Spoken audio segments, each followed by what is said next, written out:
This is the Hidden Killers podcast with Tony Brueski. Featuring author, psychologist, and daily contributor, Shavaun Scott. What happened to Maddie Soto? That's what so many of us are wondering. The reports are not fully in yet. The autopsy report not in as of our recording right now. But we do know that Stefan Stearns is not going anywhere. But what about mom? That's the question everyone continues to ask. Joining me to discuss, Shavaun Scott, psychotherapist and author.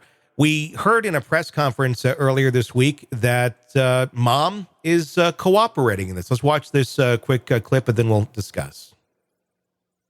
Members being cooperative and answering questions, have they lawyered up? And also the father of Madeline, who is not a Florida resident, is he a part of this investigation or at least being asked questions? We have interviewed all those family members that are close. Mother has cooperated. She did give us an interview. So there's, no one is not cooperating other than Stearns. That's good to hear, that there is cooperation. Obviously, Stearns is lawyered up and not saying anything. But mom is talking. Mom has, I know, she's been talking to now two counties, Orange County and Kissimmee, both on the investigation. It shows that, she's willing to do something, but does that mean innocence? Yeah, I liked what she said when she put it in this interview. Everyone close to Madeline is considered a suspect until proven otherwise. Mm-hmm.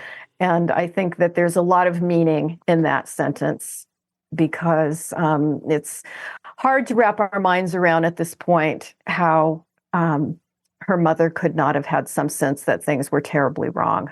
Yeah, I mean, without a doubt, it's. I think a lot of, and I think she even says it in part of the interview. Investigators still crossing their T's and dotting their I's, really wanting to make sure that they have a rock solid case when it goes in for arresting someone. Explain that a little bit. Why would that? Why do you need to have such all of that information lined up and really solid before going in and making the arrest? I mean, what could possibly be the downfalls of going in too early on something like that? I think part of it would be that when you attempt to elicit a confession from someone that you think is a suspect, you want to be able to ask questions in a certain way, depending on the evidence. You want to know what was the manner of death here, what really killed Madeline.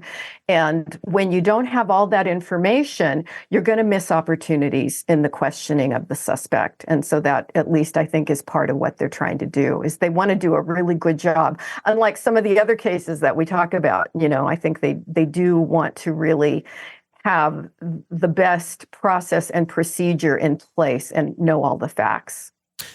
What kind of psychological game is this for investigators and mom? Let's assume, I'm just conjecture here, let's assume that they're, letting her have her freedom right now, essentially letting her kind of hang herself, if in fact she was involved, again, innocent as of right now, but they're trying to figure out what is going on.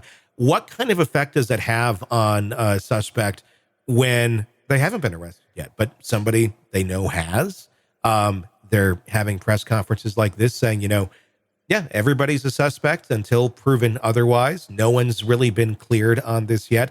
What does that do to one's mindset? Like, what is the goal, obviously, with that, to kind of let that hang out there in the ether for a while and see what happens? Mm-hmm. My guess would be, we saw in the interviews that she did early on with the media that she was extremely nervous. My guess is that that's been amplifying. And there could be some kind of a psychological breakdown for her in having to sit with anxiety like this over the course of a few weeks. Where investigators may have seen that and thought, you know what, if we can make this almost, obviously one would think if a healthy person lost their daughter, would be going through hell. So I was going to say she's going through hell right now. She really didn't seem to be going through hell in the interviews that we saw. But if one is sitting there with that anxiety, with that possible guilt, and no one coming at you, are you more likely to get a confession that sort of way, or get maybe more advanced cooperation where she could then corroborate information or become a witness against Stefan? Is that part of the goal here, you think? It sure could be. Yeah, it could go either way, I think, where she may just have more of an emotional, let's say, lack of ability to hold it together over time, and she may be more apt to give a confession or to be strategizing if she has an attorney. I heard somewhere that she has an attorney now. If she is strategizing for, look, I will testify against him, and maybe come out with that kind of a plan. Want to listen ad-free? Want advanced access to all of our interviews before anyone else? Become a True Crime Today Premium Plus subscriber on Apple Podcasts. You get every episode commercial-free. So you can binge on true crime until you can binge no more. Search True Crime Today Premium Plus on Apple Podcasts now, or go to our podcast page and sign up now. More of the Hidden Killers podcast next.